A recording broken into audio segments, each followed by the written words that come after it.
huling message kay papa mo? Sana po ay maging masaya na po siya at mag-aayos po kami magkakapatid. Alang-alang po sa kanya. Mahal na mahal po namin siya. Tutoy, dito ka? At sana po ay mapatawad din po niya yung iba po niyang kapatid ko. At sa hindi nating inaasahan, kung kailan na naitakbo sa hospital si Tatay Ervin at nanghina at tuluyan ng pumanaw. At bago natagpuan nila Marcos ang lugar nila Ate Isabel kung saan binurol.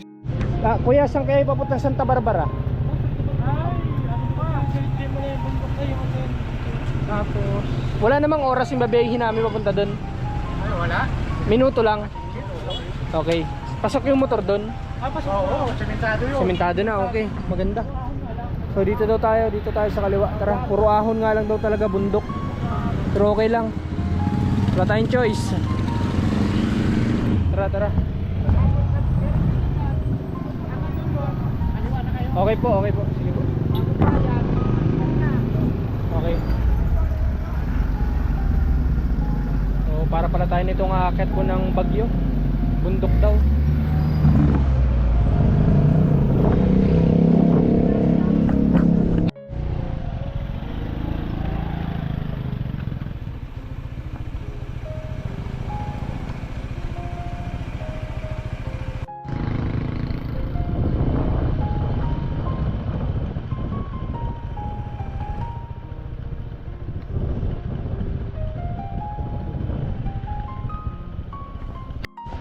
Okay, dito na kami. Ito yung ating sapa na sinasabing kailangan naming tawiran bago namin marating yung lugar. So tatawid kami dyan. Ayan, nakita nyo naman. Okay, kayan! Okay, so akit na tayo. Tawid na tayo dito.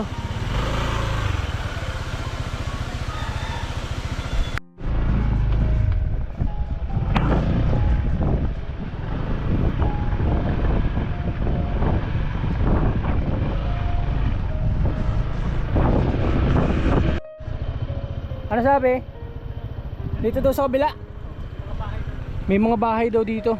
Diyan sa location na yan. So dito kasi may daan din dito. May daan dito. May daan. Ha? May daan din dito. May mga bahay. Bangin na yan ha. May mga bahay sa baba, ang dami. May mga bahay sa baba. Okay. So dito tayo sa kanan. Dito tayo sa kanan. Pinagtatakahan ko paano dito ilalabas pasok. Ano dito ipapasok? Pasok at ilalabas. Di ba? So yan, may rescue. May rescue.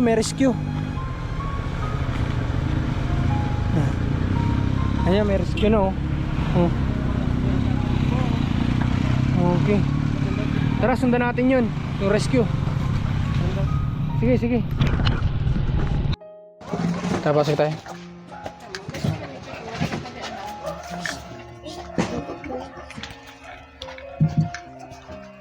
Kumusta Ate Isabel? Okay naman po. Hindi ka dito at sabihin, hindi ka muna dito. Parang bilis naman yata ng pangyari sa papa mo at Isabel. Ano daw po kaya, malala na daw po yung sakit na po ni Papa. Komplikasyon na daw po kaya na ano na po pati utak. Oh, sabi ng doktor, Opo, marami na daw po palang sakit si Papa. hindi lang talaga malaman kasi nga hindi siya napapacheck up ng maayos, ano? Opo. Pero kumusta, kailan niya nangyari? Kahapon lang din, pinauwi lang po ako bago siya napsan po ng hininga. Ay, saan ka ba galing nun? Sa dait po, nagbantay po sa kanya. Tapos umuwi ka ng Kapalongga. Opo. Tapos pagbalik mo dun, Hindi po, pag uwi ko po sa amin, nagchat na po sila tiya na wala na daw po si Papa. parang Parang pinauwi lang po ako at ito po ang iniisip ko rin po ay. okay, pero ibig sabihin nadala niyo pa pala siya sa dait. Opo. Pagkadating po namin po sa Medicare po, pinadiretso na po kami sa dait na rin po. Siniruhan lang Pero po siya nung doon. dinala pa siya sa dait, may buhay pa siya. Opo. No? Meron pa? Mayroon pa po. Di ba naging okay si tatay nung nakaraang pagbisita Nag-okay namin? nga ni po siya. Sabi nga ni Commander, natuwa siya kasi sabi niya, galing naman si tatay nakaka-recover na kagad Parang nakapagsalita. nag-ano nga ni po siya na parang lumalaban lang po. Pero nagbabanggit na po siya na talaga po ng mga anak. Ay, ganun. Parang hinahanap niya na talaga. Ito, bakit dito dinala si tatay? Dito po kasi po lahat po yung mga kapatid po. Dito yung side niya. Opo. At doon naman po sa amin po kaya po wala pong nakakakilala po masyado kaya po sa amin. Baguhan pa lang po kaya kami doon. Kaya dito siya Opo. binayaran. Kaya napakagaling din ng mga kamag-anak ni tatay kasi alam mo yun yung dinala mo siya dito na inasikaso yung ano niya, no? Opo. Kaya inasikaso ng mga mamatay yung kandila. Patayin muna natin, Opo.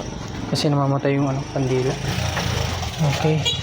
So si tatay, saan sinakay nung biniyahe dito? Tiya, saan po sinakay po si Papa po nung binayahay na po dito? Galing, Dait po. Po. ano po, Adia mismo. Ah, Sasakyan ng Adia. ito na mismo. Opo, ban ng Adia. Okay. So ito na pala mismo nagsiservice yata ang nagdala dito. Buti na idadala dito kasi kami medyo mahirap yung yung daan. Yun, basta tinawagan na. Diretso na yun. At hawakan mo muna ito Okay.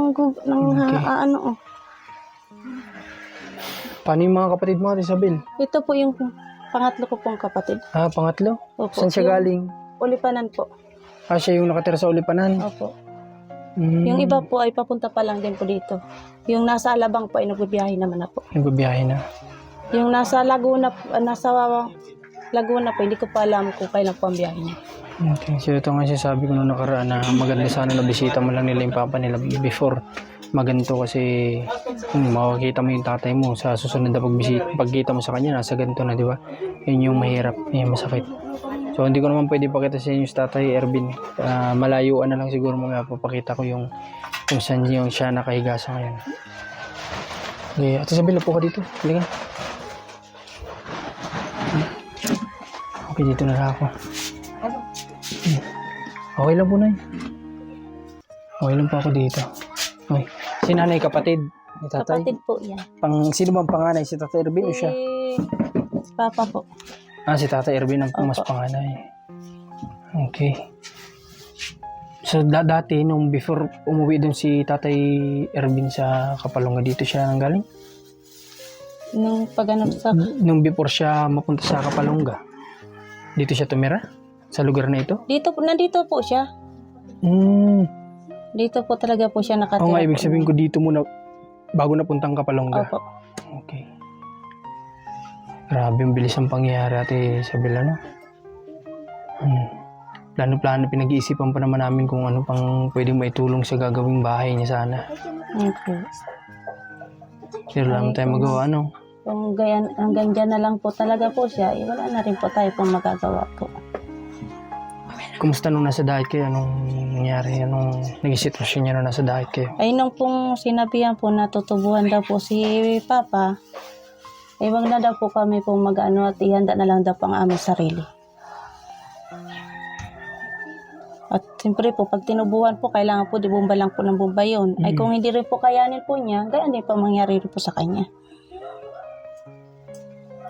Ay, hindi pa po siya inaanuhan po, binubombahan po, hindi pa po siya na anuhan po natubuhan, ibigay na po siya. Parang pinauwi lang talaga po niya ako sa Kapalonga po. Pero nung before naman mangyari, nakausap mo pa naman siya? Opo, nagsasalita pa po siya. Kaso po nakapikit lang po. Ikaw, kinakausap ka pa niya? Nung bago lang po siya may sinasabi lang din po siya. Kaso hindi na po namin naiintindihan po kung ano po yung sinasabi niya. At bulol na po talaga rin. Pero nung nilalagyan po siya ng hose sa ilong po, tapos yung catheter po, lahat po ng katawan po niya ay gumalaw. At manununtok po sa mga nerves. Parang umano po lahat yung ano po niya lakas. Tapos nung pag na po yun, nag-iba na po yung mata po niya, puting-puti na po. Yung pagkaano po na yun. Tapos pagkaano na po niya, tumagal, parang pahina na naman po ang katawan po niya. Hindi na po siya nagmumulat-mulat. Sige lang po siyang ugong. Pero hindi man lang ba sinabi ng doktor kung ano yung pinakang main reason ng kinamatay ni tatay? May binanggit naman na po siyang pero yung pong examine din po yung po niya, hindi pa yata po na po yung resulta. Pero yung pong po, nakita na po. Yung talaga pong mga sakit po niya ni Papa. Marami na talaga. Opo. Pinakang iniinda pa ni tatay yung sa ulo niya, di ba? Opo, Kasi parang yung- may nga ni po talaga rin po yung sa may ulo rin po niya. Kasi yun yung pinakang... Na CT scan din po namin po yan ay. Ako po nag-ano po sa kanya. Kasi yun yung pinakang iniinda niya, di ba? Nung nandun pa Nung sa ano- Kapalunggan, sabi nga niya, Pero inuuntog bago niya yung po sarili siya niya. nagkagayaan po nung hapon na, sinumpong muna po siya nung sakit po niya. Yung naninigas po na nag... Ay, yung parang epilepsy? Opo. Bago Sinumpong- siya, Bago po siya. bawian ng buhay? Ay, ganun? Sinumpong na muna po siya nun. Tapos may tinurok po na pampakalma. Hindi na po siya gaano po hindi na po siya nagsasalita. Naka lang po yung dila lang niya. Pero before yun, nung atakin siya, nakapagsalita siya nun. Nag-ano naman po siya nagsasalita O, po. kasi nakapagsalita siya nun sa Kapalunggan, di ba? Opo. Tapos, nung tinurukan siya ng pampakalma dun sa pag-atake ng epilepsy, doon na nagsimula na Doon naman na po rin po siya nag-ano po na hindi na po siya gaano pong nag-ano. Ginigising nga ni po siya nung doktor. Hindi na po sila iniintindi. Grabe. Anong paramdam at sabil na ganyan na wala na yung papa mo? Kahit po mahirap po wala na rin po magagawa po. Okay na rin po yan para hindi na po siya magdusa po doon sa sakit po niya. Na matagal na po yung sakit niya yan. Na hindi lang po siya nagsasabi po na totoo kung ano talaga po sakit niya. Pero naniniwala ko at sabil na yung papa mo sa effort na ginawa mo din sa kanya nung nabubuhay pa siya dala-dala niya yan sa huling hininga niya, no? Kasi tinagaan mo din naman siya. Opo, pinilit ko pa rin naman po siyang kung sakali baga pong mabuhay pa siya. Ay kung ganyan na rin naman po ang ano po sa kanya, okay na po. Tsaka alam ko, sinamahan mo din naman siya sa diet, di ba? Opo. Iniwanan ko nga po yung bata po na kahit po hindi po nagdududo po sa tiyo po, iniwanan ko pa rin po yung bata. Para po kay Papa. At kami po dalawa po ni Mama po ang nag-ano po dun yung asawa po. Pauwi pa lang din po kanina pong umaga. Ewan ko lang po kung kailan po ang balik dito. Pero pupunta siya dito. Pupunta pa rin po yun dito. Okay. So kanina dapat doon kami diretso sa inyo. Opo. Para sabi nga namin kung pupunta ka dito, madala mo yung mga pinibigay ni Commander. Tapos bibisita na lang kami dito ng ibang araw sana. Opo. Sasama namin si Commander. Kaso nga lang, hindi ka namin inabutan kanina sa bahay ninyo. At ayun nga, nakita mo naman, hinabol namin yung bus kanina na sinasakyan mo para lang matanong namin sa iyo kung saan yung location na ito. At dito na lang kami pupunta para sa ganun makita din namin. Opo. Kaya yung sawa ng Diyos ay natunto naman namin ito kahit na kotang-kota kami sa pagtatanong sa mga tao. Sobrang dami ng tao na pagtanong bago namin ito narating. Pero at least malaga andi dito na. Okay, at alam na namin para sa susunod na pagbalik namin dito kasama si Commander, alam na namin dito, ano? Ano lang daw po pala, ilang araw lang daw po at kung ano lang daw po yung gamot bibis yata po wala daw pong ano yung ngayon ng ano doon sa ano. Pero nakakatuwa din at may service ka agad si Papa mo, no? Opo. Inasikaso agad po ng mga magkakapatid po. Ito ba yung Sadong? Ewan ko Pasok po. ba yan doon? Opo. Okay. Kasi may gano'n na ang government dito sa Bicol. Programa yan ni Dong Padilla, kapatid ni Robin Padilla. Siya yung governor dito. So, meron siyang programa ngayon na Dong Tulong sa mga gantong nasasawian ng pamilya. Ay sinasagot niya ang service. Yata tapos yung hindi ko alam kung pati yung paglilibingan. Hindi ba? Service lang? Okay. Okay, so saan si tatay lilibing dito? Diyan. Yung bang nadaanan namin na sementeryo doon? Doon din naman po. Mga ilang araw lang ang plano kay Tatay Ervin dito. Dapat daw nga daw po yung madagdagan daw po ng turok daw po yan. Para ma-extend yung araw. Opo. 700 yata po ang ano po. Ang pagpapaturok. Opo. Kapag tinurukan, ilang araw ba may extend? Depende po kung ilang araw po ang gusto. Okay. So, itong turok na ito ni Tatay Ervin, ilang araw lang ay tatagal niyan? May ilang araw lang? Ilang araw lang ba po? May 3 lang yata yan. 3 lang yata nga. Oo, mga ganun. Kasi nung pag-asikaso ko din dati kay Tatay Moises, tama ko? Tatay Moises, tinutulungan ko dati. Kami din nag-ayos nung sa libing. So, ang turok nun ay 3 araw. Yung unang turok, 3 araw, yun alam ko. Okay, so Isabel, paano yan kapag bibisita kayo kay Papa mo, dito kayo pupunta? Dito po. Dito Dito po ang napunta po. Sino ang kumontak pala sa mga kapatid mo para malaman na ganito na yung nangyari? Lahat naman po, pinakurunta ko na rin po sila. Pati pa ako, sinat ko na rin po sila. Hmm. Kahit po papaano po, nagkaayos-ayos na rin po kami. Kapag yun din po ang gusto rin po ng Papa. Maganda yun. Tsaka pag nagkaharap-harap kayo dito, sana walang pagtatalo na mangyari. Sana mas maigi yung usapan na mahinahon lang, no? Total, Opo. ikaw yung panganay ba? Ako po. Oh, total, ikaw yung panganay. Ikaw yung mag-handle sa mga kapatid mo, no? Opo. Kasi baka mamaya di natin maiwasan magkaroon ng pagtatalo, ganito ganyan, magsisihan o ano man. Kaya nga ni po, yun nga rin po ang sabi po nila tiya, tarawagan na lang din daw po para wala daw pong ano daw po na kung magsisi. Siyempre pa ako po nagbabantay. Nung wala pa akong maano po sa kanila. Tama yun. Okay.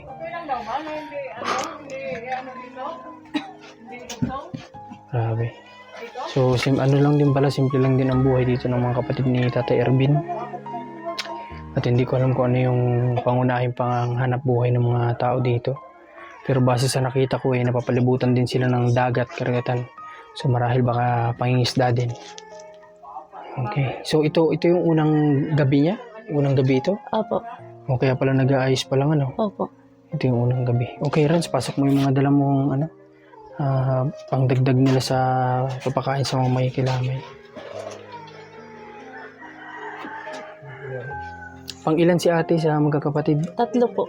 Ha? 3 po. Pangatlo yan siya? Opo. Yan pala pangatlo sa magkakapatid.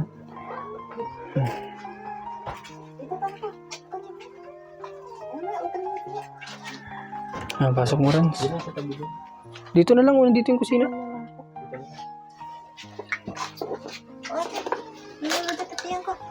Lagyan mo dyan. Hindi ka bibit, tinulurugado mo naman ang tita mo. Okay. Umay kong kagaan. Isa pa isa. Ayun pala. At yung baby ko.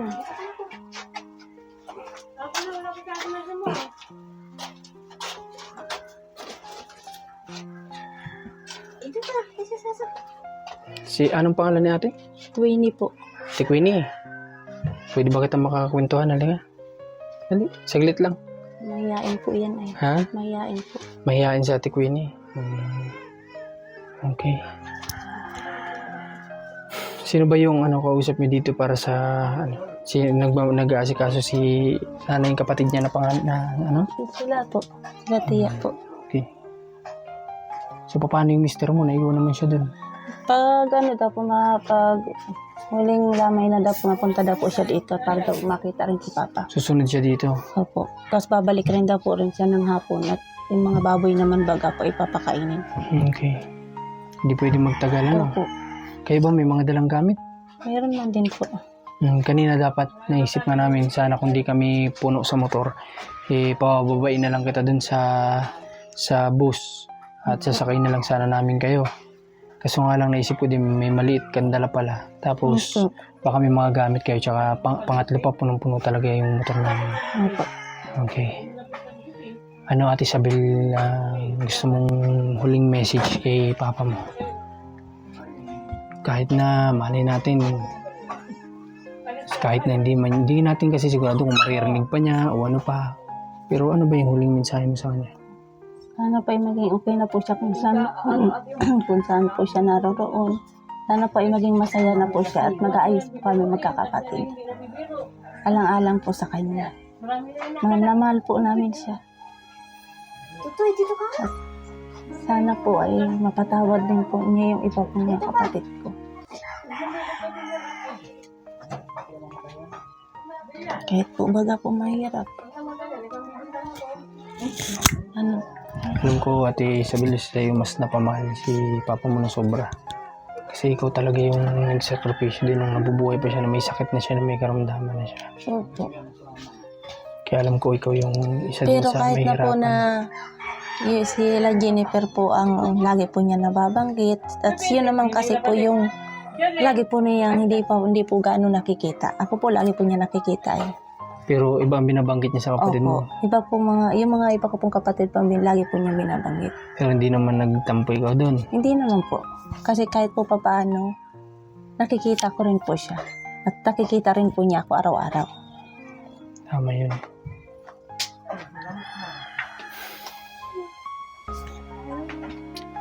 Okay, so So, mga kabayan, tatry natin na isama dito si Commander kasi gusto niyang makapunta dito. Gusto niyang makita si Tatay Ervin kahit sa huling pagkakataon daw. Kaso nga lang ngayon hindi talaga namin siya pinilit na sumama. Kasi nga medyo hindi pa namin alam kung ano ba yung kalsada na daraanan namin. Ngayon mas nakita nga namin na talagang sobrang hirap pero susubukan namin na mag 4 wheel sa susunod kung magiging komportable kami doon. Kantay mo muna. Iya. Ano, dito tingnan mo dito. Ay, buntis ba yung kapatid mo? Huwag ka magbuhat ng magbuhat. Huwag magbuhat ng mabigat at buntis pala. Okay, sana makapunta kami dito sa sunod bago siya ilibing ng sa huling lamay. Opo. Subukan namin kung kakayanin namin mag 4 wheels kami. Akala ko naman yan. Okay, para kung ano pa yung pwede namin madala para sa kanya o anumang tulong pa. Sabi? Okay. So, nagulat talaga kami ng isang gabi. Nung nag-message sa akin yung, di ko alam kung sino yun. Ano mo ba yun? Ating babae po. Oo. Kapatid po yung asawa po ni mama po ngayon. Okay. Sa akin siya nag-message kasi sabi niya gusto niya lang daw ipaalam sa amin na wala na doon sa Tatay Ervin. So, nagulat ako. Pinachat ko po ay, sabi ko pakisabi po sa inyo. Tapos yun nga, si Commander na yung natutulog, ginising ko. So, hindi siya makapaniwala. Tapos biglang parang alimpungatan pa nga. So, sabi ko, wala na doon sa Tatay Ervin. Sabi ko. Tapos sabi niya, nung nga daw mismong gabi na pupunta daw. Sabi ko, hindi, wala naman dito yata. Alamin mo muna kung nasaan. At yun, nasa Dait nga daw. Sabi niya, nasa Dait pala. Kasi nung gabi, pupunta daw sana siya kaagad. Kasi sabi ko, wala naman dito. Hindi naman dito namatay. Nasa Dait. Sabi ko, ibang araw na lang. At sabi ko nga ngayon, huwag ka na muna, kami na lang muna. Opo. Okay. Kami naman ang wish namin kay Papa mo sana nandun siya sa piling ni God mapupunta, di ba? Opo. Kasi yun naman yung kumbaga inaasam ng lahat ng tao, no? Opo. Yung mapunta doon. Dapat pinag-prayan niyo siya nung medyo nakakapagsalita pa siya. Tarantarin po kami. At ako po, kung kasama po ni Tia April po magparalalakad po ng mga papel-papel. Kaya hindi ko rin po maano po kay Papa. Kasi maganda dun sana mga kabayan ay pag-prayer din nila. Yung kumbaga pasabayin nila kahit pa yan ay bulol basta sa isip niya. Kahit sa isip nga lang yan yung paghingi ng tawad lahat-lahat. May pag-prayer para sa kanyang soul. Sa patutunguhan ng kanyang soul. So mainam din sana na may ganun. Pero yun nga, nataranta daw talaga sila. So yun, sabi ko nga kanina, hindi ko kasi sa inyo pwedeng ipakita si Tatay Ervin kasi hindi ko alam kung pwede ito. Pero yun, sa base sa nakikita ko naman ay walang nagbago yun nga sabi ko kay Ate Isabel, walang nagbago sa itsura ni Tatay. Gopings pa rin. At saka parang kumbaga parang nakikita ko parang yung masaya, yung ganun, yung masaya nakangiti siya. Hindi, may iba-iba kasi yan, merong mga namatay na parang iba, makita mo talaga na malungkot yung itsura. Pero si Tatay, hindi naman. Diba? Parang nakangiti pa nga. Tulog lang po siya. Parang tulog lang na Masaya po na natutulog. Masayang natutulog. Iba yung ni Tatay, iba yung posture niya. Iba yung posture niya. Ngayong na maya pa siya. Siguro kasi hirap na din talaga siya dun sa sitwasyon niya. No? Sobrang hirap na din talaga siya. Kasi nga, isipin mo naman yung sobrang sakit ng ulo niya na iniinta niya na halos gusto niya daw iuntog yung ulo niya. Doon pa lang sobrang na yung paghihirap niya, di ba? Doon na yata po siya po yung inatake po ng high blood. Yung sabi baga po yung tug po yung sa haligi po yung ulo niya. Yun na yata yun po yung sintomas po nung inatake po siya na yun. Hindi ko rin naman po alam. Kumbaga yung mga symptoms ng yung pag-atake sa kanya nung parang stroke. Doon na yun. Yung okay. Hindi niya lang may paliwanag ng ayos, Grabe. Kaya dapat lang mga kabaingatan din natin yung sarili natin. Kasi tinanong si Tatay yung hirap na dinanas niya nung siya may sakit pa. Napakahirap po. Kaya Ate Isabel, ganito. Kung gusto niyo pa-extend yung ni Papa mo, ha? Opo. Bibigyan mo na kita. Ang pampa-extend ninyo. Ate Isabel, hawakan mo. Ha? Kung gusto niyo pa-extend mo. Ha? Opo. Okay. At yan po ay galing kay Commander. at dala siya sa atin kanina ng yung mga pinambili namin. Tapos may mga ano pa naman, excess pa. So bigyan muna natin kay Ate Isabel, tapos pabalik kami dito. Di pa siguro isang araw. At nang sa ganun po ay makapunta dito si Commander. Pero magme-message kami kay Ate Isabel kung kakayanin. Kung hindi, siguro kami na lang ni-runs ulit. Opo. Kung hindi kakayanin ni Commander, titingnan namin uli pa mamaya kung kakayanin ng 4 wheels, kung magiging komportable ba. Sasama namin siya. Ha? Opo. Okay. So, hindi na din kami magtagal ngayon kasi medyo padilim na din. At sila nanay ay hindi na ako magabala siguro na, hindi ko na sila abalahin sa kanilang ginagawa. No, pero kung makumusta ko man lang sana si nanay, pwede ba? Kung mahihain si nanay. Saglit lang tawagin. Anong pangalan niya? Tia, Tia. Tia. pwede daw po kayo. Halika Tia, may tatanong lang ako sa'yo saglit. May tatanong lang po ako sa'yo. May tatanong lang daw po, muna daw po saglit lang. Pang-ilan ka po sa magkakapatid, Tia? Pangatlo? Ano yun, nagulat din kayo nung nangyari kay Tata Ervin? Ay, hindi po. At nung sabihin nila na alam na namin. Kasi ganyan na ganyan yung nangyari doon sa tatay namin. Ay, pares po sila? Ay, baka nasa jeans pa nila, ano? Nasa jeans pa. Dahil po. Okay, pero kayo po yung nag-ano sa kanya na madala siya dito nung ayusin yung insurance? Opo. Galing naman. Sakto naman na ayos. Saka naman siya nag-alis. Okay, sige po, salamat po. At baka kayo may kakausapin, ha? Okay. Inaano ko lang siya sagot. Sige po, salamat po. At ayun, alam na din pala talaga nila at hindi ko na-expect na yung palang papa nila gantong-ganto din daw para sa pangyayari. Nanay po sa tatay namin. Pares. Oh. Kaya dapat pala kaya Ate Isabel, mag-iingat kayo kasi may sa jeans nyo pala. Ganyan. Kayo nanay, mag-diet na kayo. Ay, opo. Okay, mag-diet na kayo. Okay, so yun, Ate Isabel, ano din kami, ha? Dapat may pupuntahan pa kami ngayong isa. So lang, medyo alanganin na siguro. Pero susubukan pa din namin.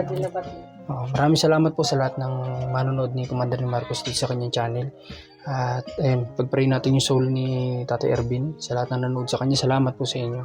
Dahil marami ding nahabag na natuwa kay Tatay Ervin sa mga naging vlog. So yun, sa lahat pa din, wala namang pong problema yun. Sa lahat pa din ng gustong paabot ng tulong, ipaabot nyo na lang po kay Ate Isabel. Kasi sila ay karapat dapat din naman matulungan na nagsakripisyo din sa tatay nila. Okay, so yun lang po. Maraming salamat at supportan yung team namin. God bless po sa lahat. Okay, so punta muna kami, ha? Ingat po.